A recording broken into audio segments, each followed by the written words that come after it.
Anyone not ready? Good. All the judges ready? Okay.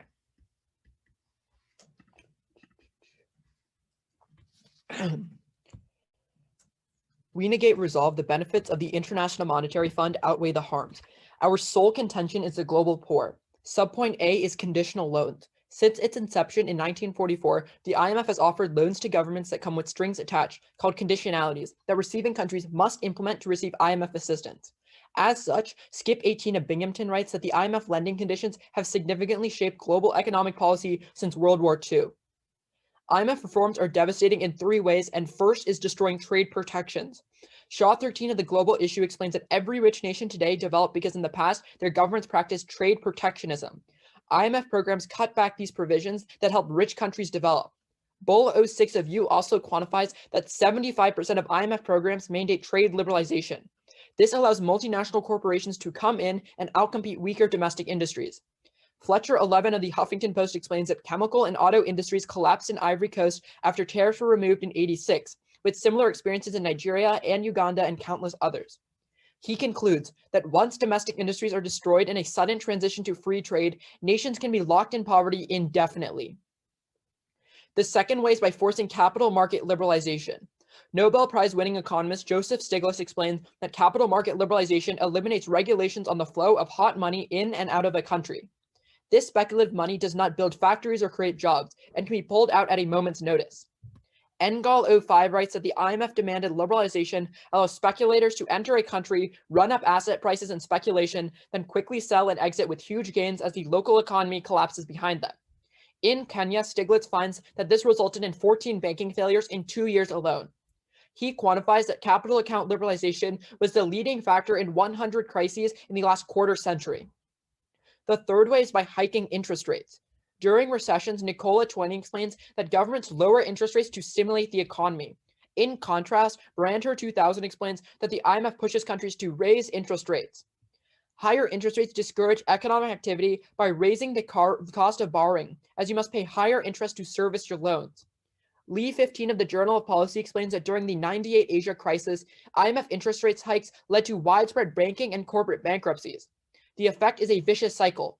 Higher interest rates reduce profits, worsening the crisis, prompting the IMF to raise interest rates even further.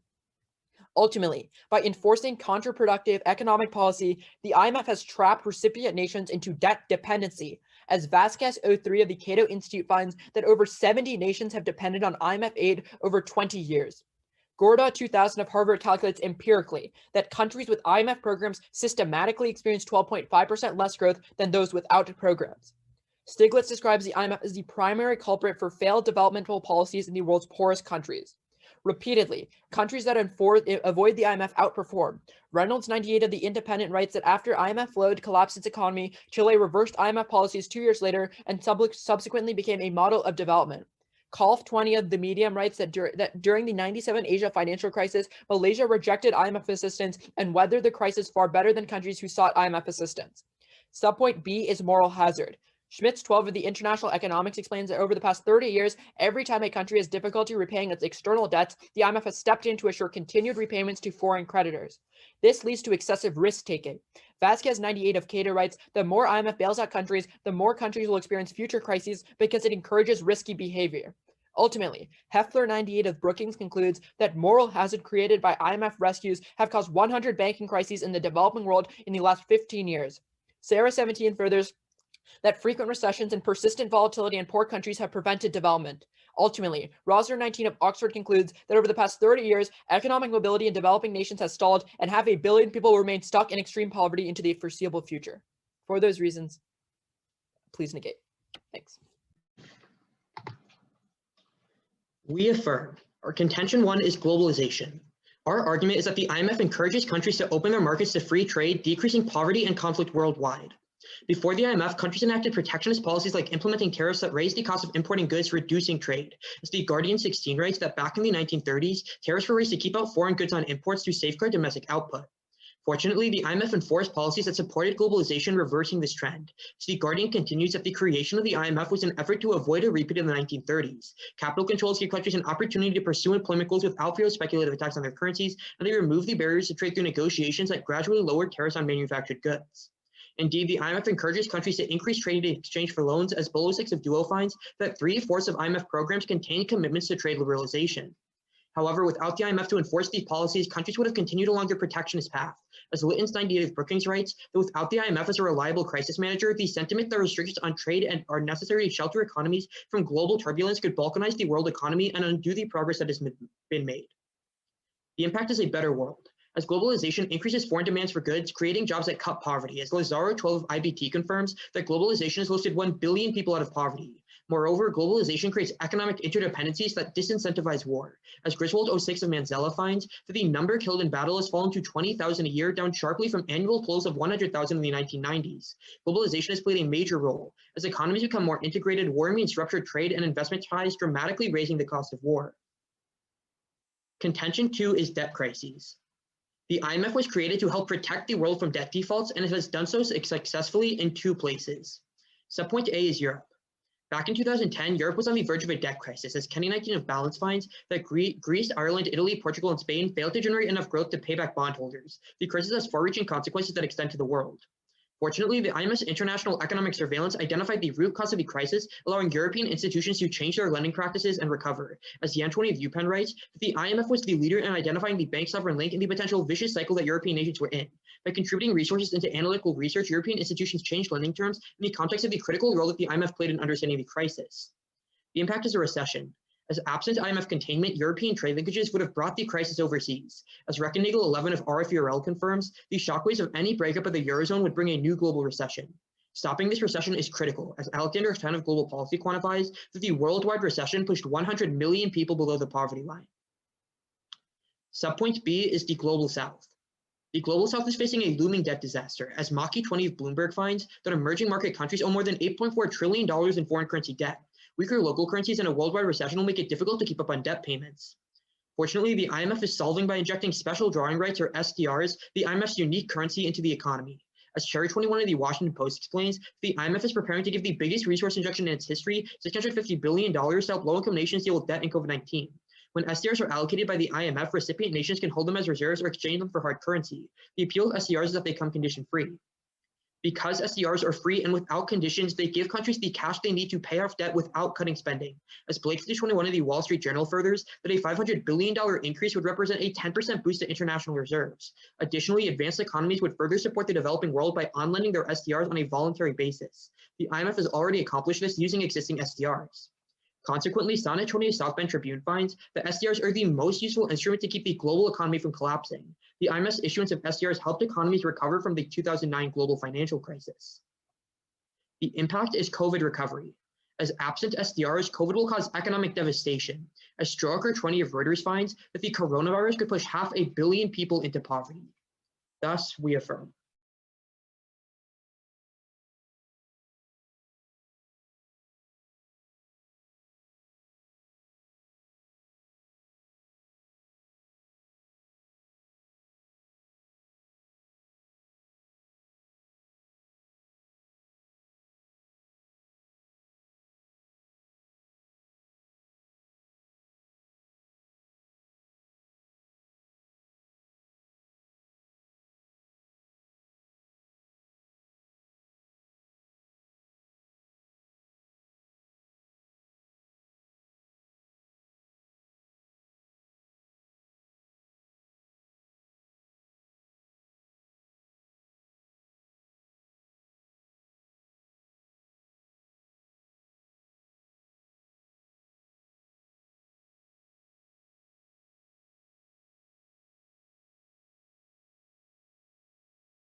Everybody can hear me, right? It'll just be straight down their case. Is that good with everybody? All the judges are ready? Great. Okay.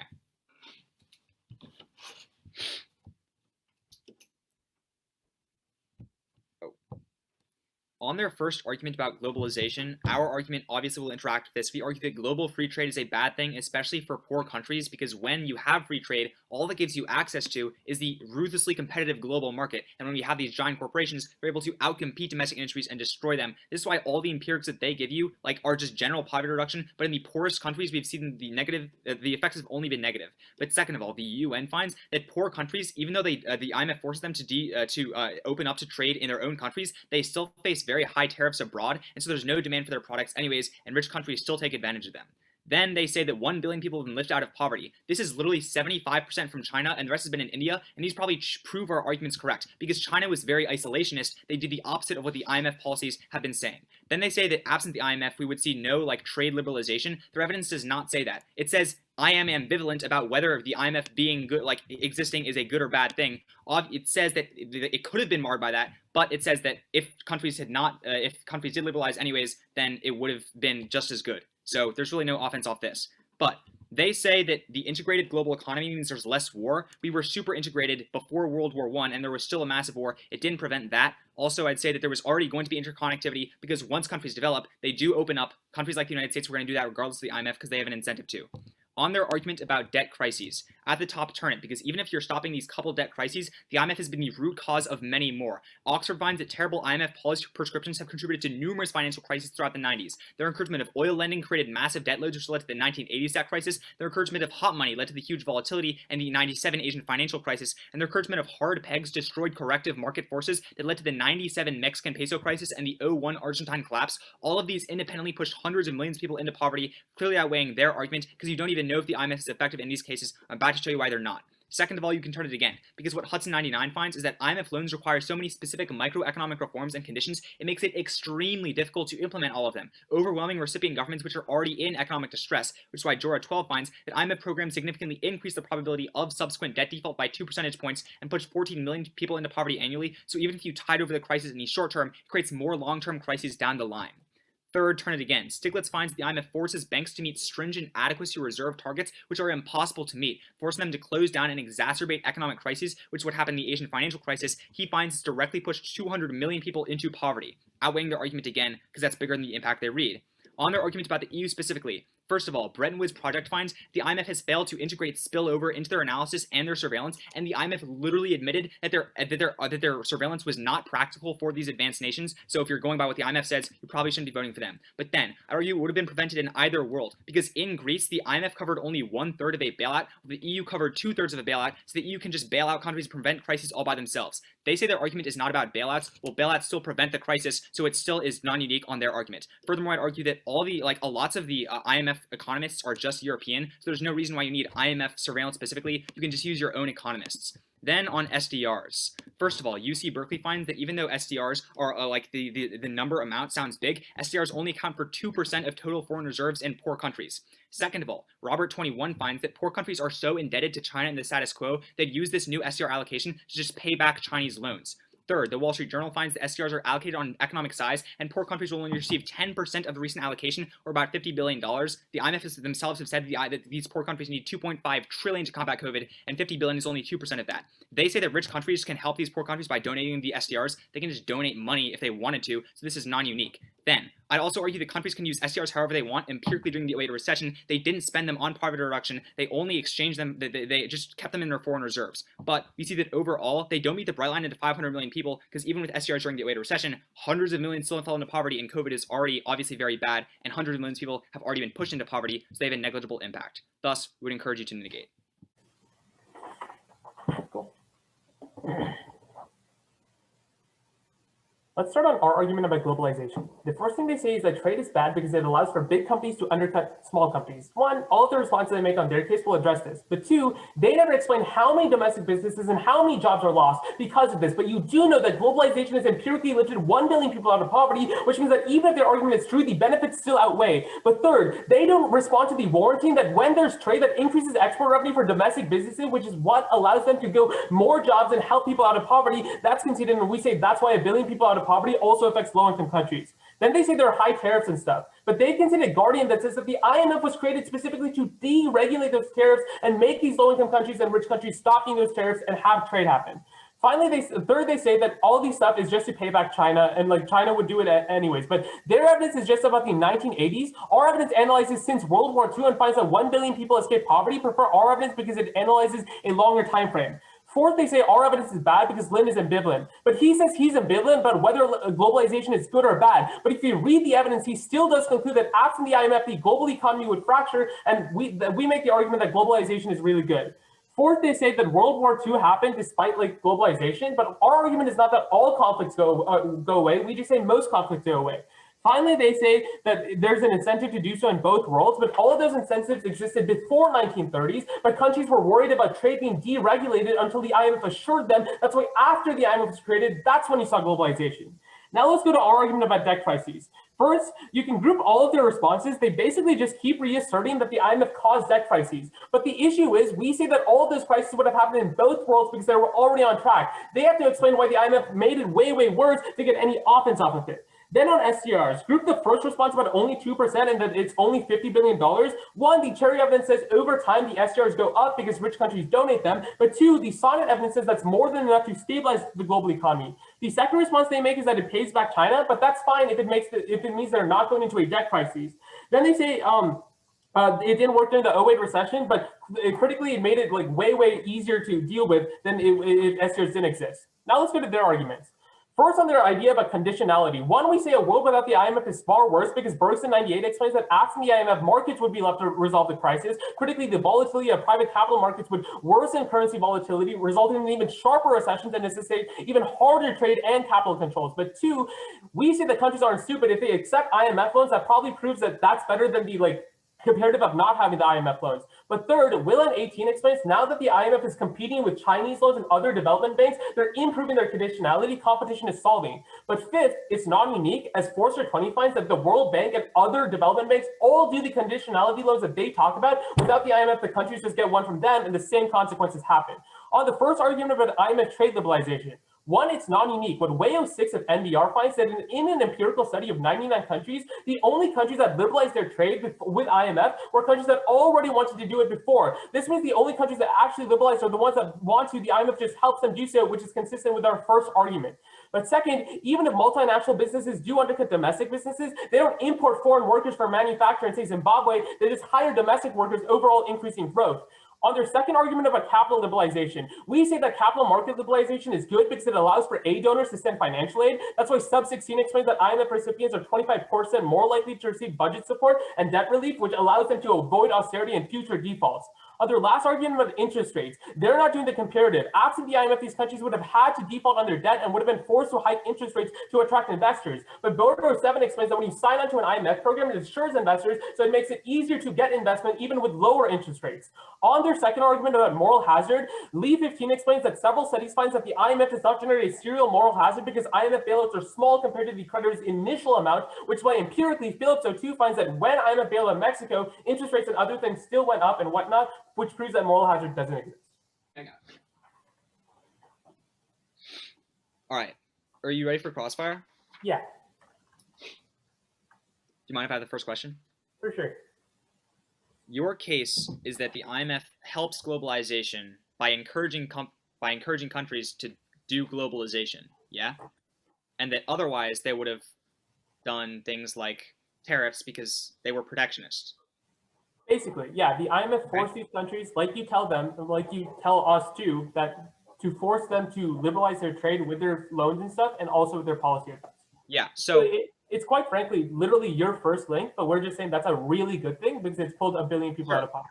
Okay, so I just want to be very clear because you read a response to our first link that says that the IMF only helps countries do that were already going to do it in either world. Exactly. I do not see why this doesn't take out all of your offense. Yeah, so I make the implication for why it doesn't take it out, right? Yeah, The I didn't countries understand that that. want to, I do. I can send you the speech doc. The countries that want to liberalize, if I could please explain, the countries that want to liberalize right now are countries that want to liberalize their trade to join the globalized trade economy that the IMF set up back in the 1960s. If the IMF never existed to set up that globalized trade economy back in the 60s, then these countries wouldn't want to join it now because there's no regulation for it. That's why before the 1930s, when the IMF wasn't existing and didn't do that regulation, everyone was protectionist and no one wanted to liberalize. Can I? Yeah, for sure. Your case isn't about the IMF doing trade regulation. It's just them encouraging them to liberalize. There's no regulation here. Like, no. You just cite that. You just say no. The Guardian evidence says that the reason why countries were able to take out their tariffs and were comfortable not doing the protectionist policies is one, because the IMF encouraged it, and the IMF also allowed them to monitor it and whatnot, right?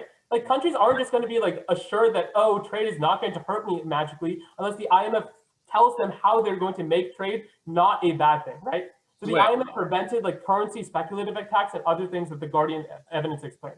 So your argument is that I did hear you say that they encouraged them to do this liberalization, but then you also said that they rely on the IMF to monitor the trade and prevent speculation. Yeah. It's basically the same thing you say. When there's massive liberalization of your economy, that's also necessary to do trade. It allows for investors to do hot money and whatnot, right? Well, those things are speculative and those speculative things the IMF helps regulate and whatnot, which prevents it. Whoa! This is very new. It's sounding very new. No.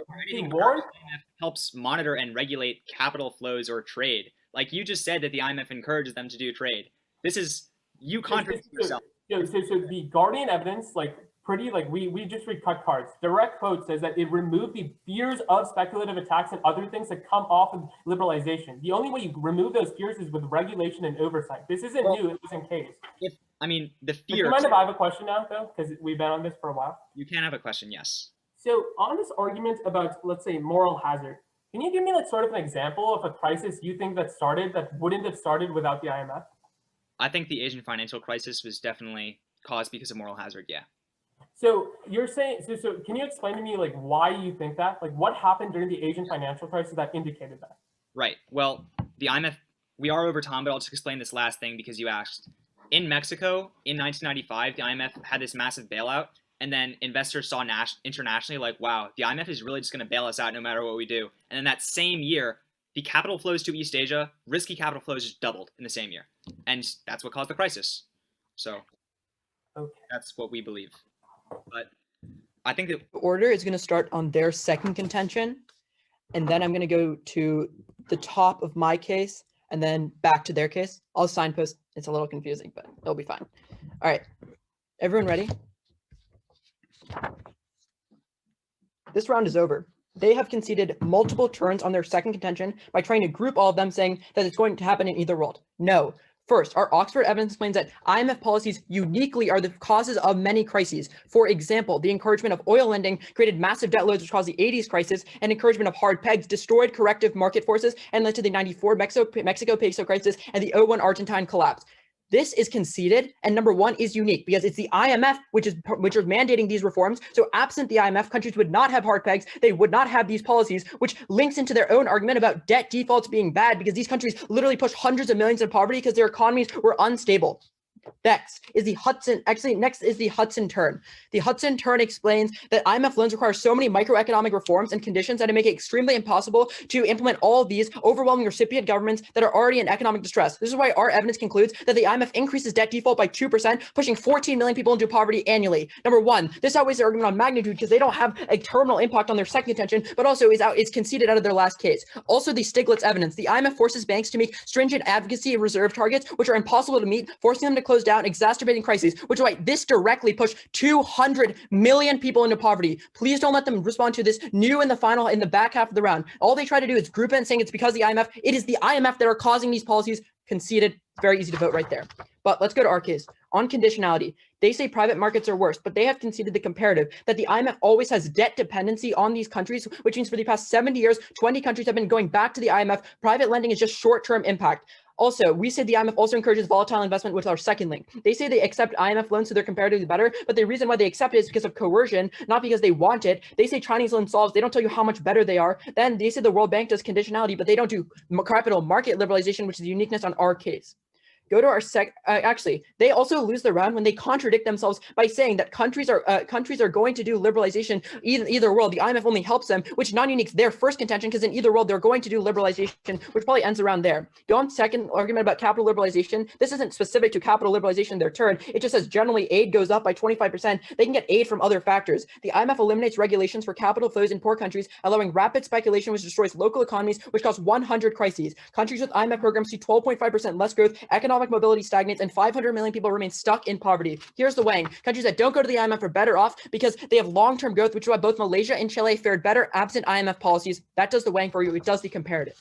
Let's go to their case. On their first contention on globalization, they have conceded that 750 million people from China were lifted out of poverty, which is not all the world. And it also proves our argument because these countries were protectionists. Also, the UN evidence explains that rich countries don't decrease their tariffs, which means there's no demand from poorer countries. On their argument about global south, they have conceded the Berkeley evidence that explains that SDRs only account for 2% of all foreign reserves, and the Wall Street Journal evidence explains that new SDRs are only $50 billion, but they need $2.5 trillion need to recover from COVID, which is why COVID is really bad and the 08 recession was also bad. Don't vote there.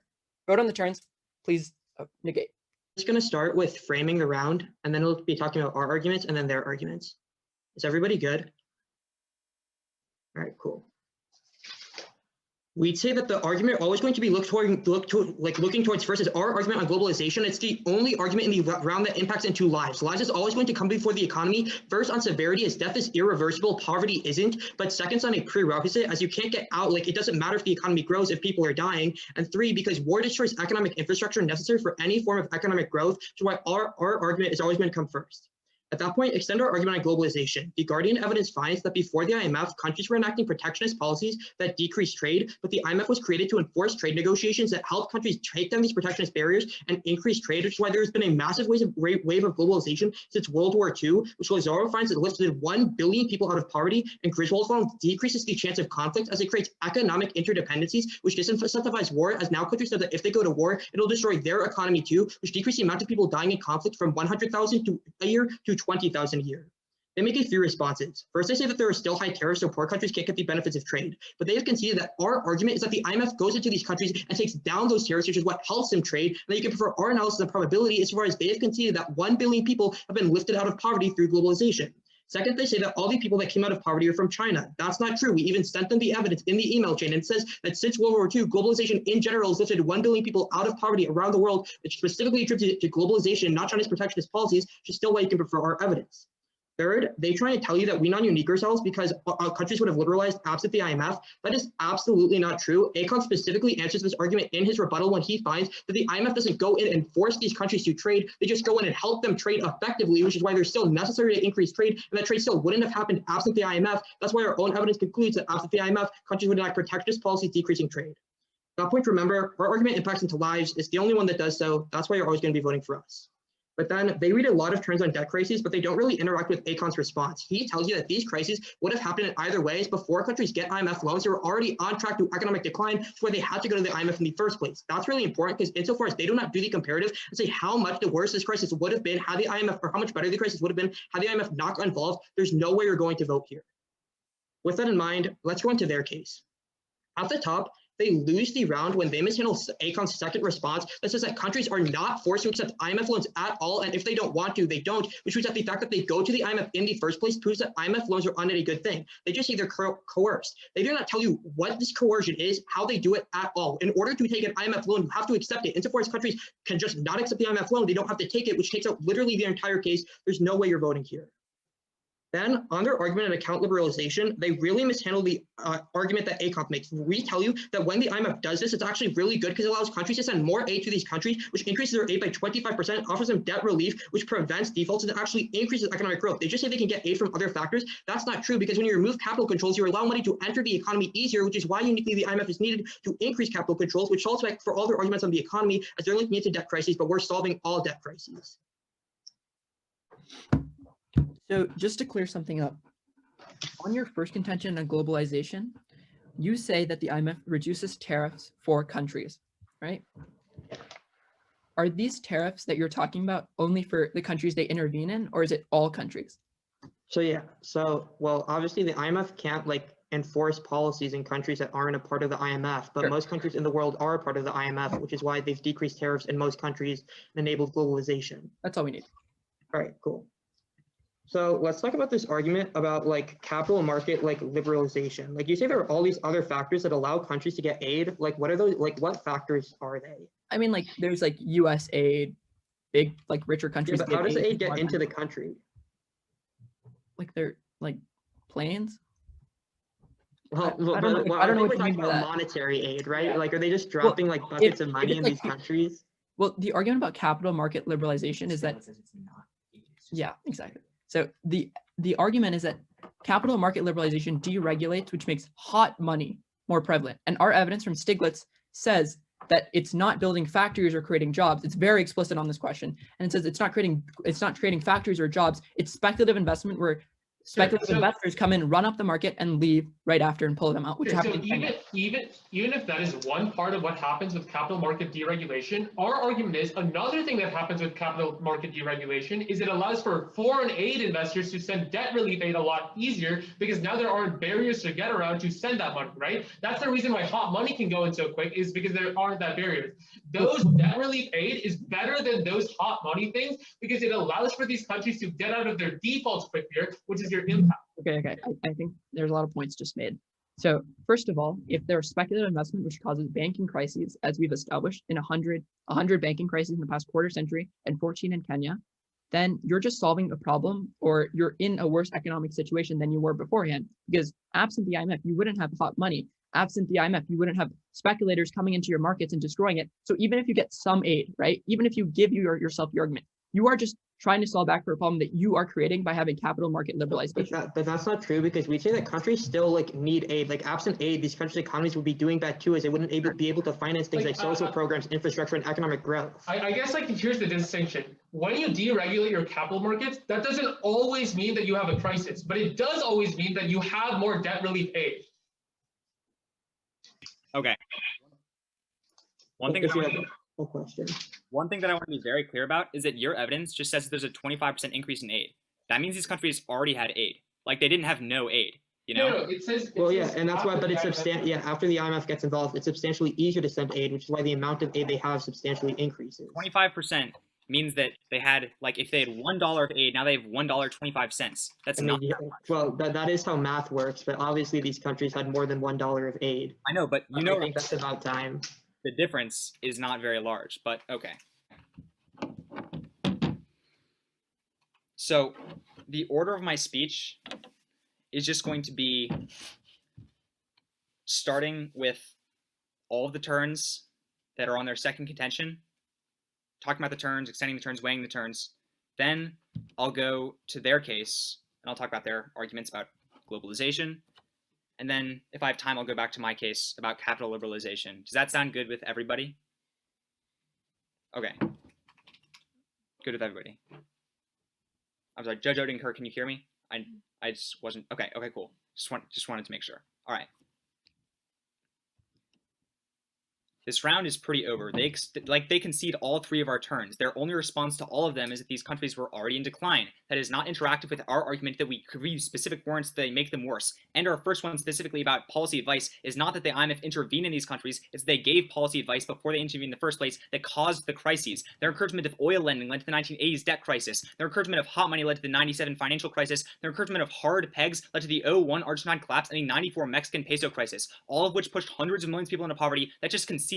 It's not that they were on track beforehand, it was specific IMF policy prescriptions which clearly pushed hundreds of millions of people into poverty. But moreover, we explained to you that the IMF enforces so many conditions, so many specific microeconomic restructurings that it's impossible for these countries to actually do all of them, and they end up creating more defaults down the line and pushing 14 million people into poverty every single year. That is unique. It's not because of the fact that they were already in crisis. Then they also concede the fact the IMF forces countries to meet stringent adequacy reserves in their banks and forces the banks to shut down, pushing 200 million people directly into poverty. These are all specific to the IMF. It's not because they were already in debt crisis. You can call all of our evidence and it's very good. The weighing on this argument is very good. It's completely conceded. Hundreds of millions of people of poverty. their argument about like globalization is so nebulous, and I'm going to explain to you why you're not winning there, but also poverty links very clearly into death. If you have massive poverty, you can't afford healthcare, you can't afford food, things like that also link into poverty very well. But let's go to their case. There are so many reasons not to vote for it. Number one, that the globalization they talk about lifting 1 billion people out of poverty, 700 million of those people are in China, and the 291 are from India. So there's literally no offense that they're getting from globalization because these countries were protectionist beforehand. But moreover, this round is literally so over when they literally concede that the IMF had no say in doing them. These countries were going to liberalize regardless.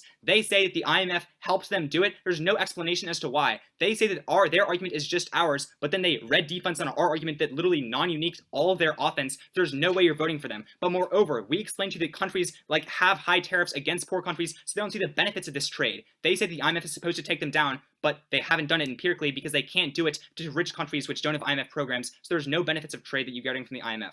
They non-unique their own case. Vote for us. Thank you. I'm going to start with the weighing debate. Actually, it's going to start on their turn, then the weighing debate, and then our case. Is everybody good? Cool. Let's start on their turn where they say the IMF causes all of these debt crises. The biggest issue is they have conceded the defense put on their case at the top, where we say that these countries are not stupid. They're not forced to take on these IMF loans, at which point the fact that they are taking those IMF loans on during the crises proves that the alternative of when they don't take out those loans are far worse. And they just say that the IMF causes debt crises, but these countries only take out IMF loans and take out those conditions when they are already in a crisis, which proves that the crisis happened before the loan, at which point you know for a fact that their debt crises probably would have happened in both worlds. You don't really know how much worse the IMF made it, at which point you can really comfortably vote for us on our globalization argument. One, because it impacts into lives, but second, they've conceded the short circuit weighing that says conflict destroys infrastructure, curbing growth, meaning they don't even access their growth in a world with conflict. They say poverty links in because people die without food and stuff, but you have no idea how many people who are in poverty end up dying. When there was the Asian financial crisis, they don't explain how many people ended up dying, but you know in our world for a fact that globalization is saving 80,000 lives per year, so you always prefer a quantified weighing that outweighs theirs on scope. At which point, let's explain our globalization argument. We say that before the 1930s, countries were really protectionist because trade was really unregulated and it could have hurt them. But after the IMF was created, they regulated that trade and allowed for these tariffs to go down, which is why there's massive globalization after World War II, which lifted 1 billion people out of poverty and created economic interdependencies between countries, which deterred them from going to conflict, because then when they went to war, that means they lose out all of their investment, which saves 80,000 lives per year. The first response they say is that most of the people out of poverty was China and India. They called for evidence. You can read it too. It says specifically after World War II, the globalization lifted 1 billion people out of poverty. Then they say there are high tariffs, but they consider the Guardian evidence that says that the IMF was supposed to, it was decreasing tariffs, and it's decreased tariffs enough to lift 1 billion people out of poverty. So even if there's some tariffs, there's still enough to get us to our impact. Finally, they say that we non-unique ourselves. But here's the explanation. The IMF set up global liberalization and a global trade economy back in the 1930s. That is the only reason why countries want to do it now. That's why the IMF helps them do it, and it wouldn't happen without the IMF. At which point, it's a really clean AF ballot. Thank you so much. Okay, so it was a 3-0 decision for the neg from Walt Whitman. Thank you. Congratulations to both teams for making it. 95% plus of teams in the nation don't even get to go to the TOC, let alone break. So simply by being here, you've done an extraordinary thing, and you should be very, very proud of yourselves, all 4 of you. You're all excellent debaters. I don't think that's said nearly enough in this activity. You're doing a great job. Now that said, I'll be quick.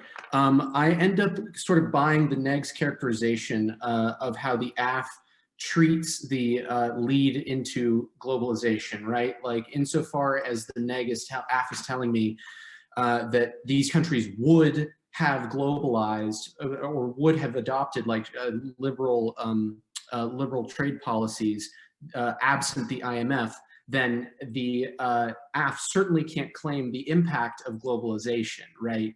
That just doesn't, it just didn't really make a lot of sense to me.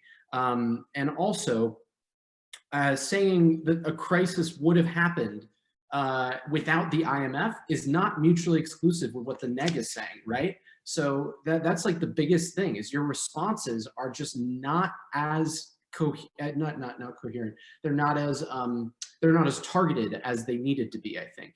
And so as far as neg offense is concerned, I end up buying The debt dependency, I think the 70 nations relying on IMF for 20 years, I think that's an excellent card. I don't know why you don't keep bringing it up. That's a great card that 20 countries, or whatever, it's 70 and 20, something like that, but that 20 countries have relied on constant IMF funding. Like, that's a great card. Don't drop that after your first speech.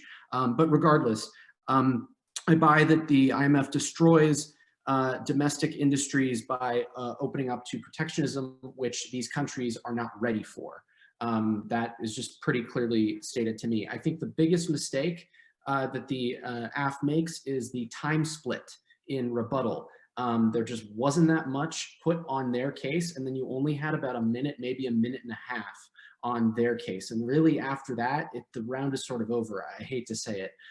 So I'm usually just not a fan of the 2-2 split in general, just I don't think it's very strategic. And I mean, yeah, I think if you used all 4 minutes on their case, I think it would have been a lot closer of a decision.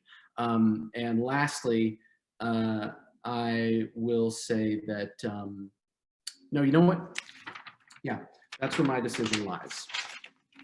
Thank you so much for your comments and great debate. Thank you for judging. I can go next. I agree with basically all of that. I think that I ended up not really looking at, like, the lives framing, I guess, could have been an interesting debate, but it just came up way too late. So I don't really end up evaluating it at all. Yeah, I mean, I think the way that I kind of see it with this, like, the non-unique, is I do understand the argument that the app is making about, like, the IMF creating the structures in order for globalization to happen after 1930. I think the problem is that I don't really see any reason why in the future we need the IMF to continue to liberalize trade, right? So, like, even if I buy, which I don't really have a reason not to, I mean, other than like general historical knowledge that the IMF was a major contributor to, like, globalization after the 1930s or whatever, I don't really know why, like, when we're looking at the benefits versus the harms or whatever, in the present day, the IMF is still creating benefits for trade liberalization.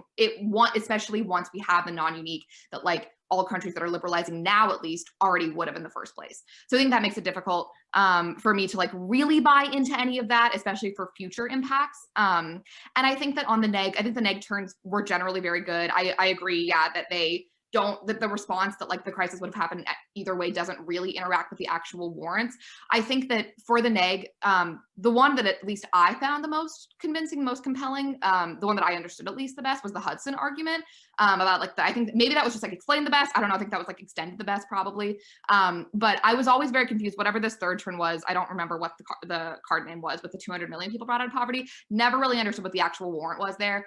It didn't really end up making or breaking my decision since y'all, like, extended all of it. But just for future reference, I think that, I mean, the Oxford card is great just to, like, give the cost benefit. And then the Hudson card, I think, warrants it really, really well.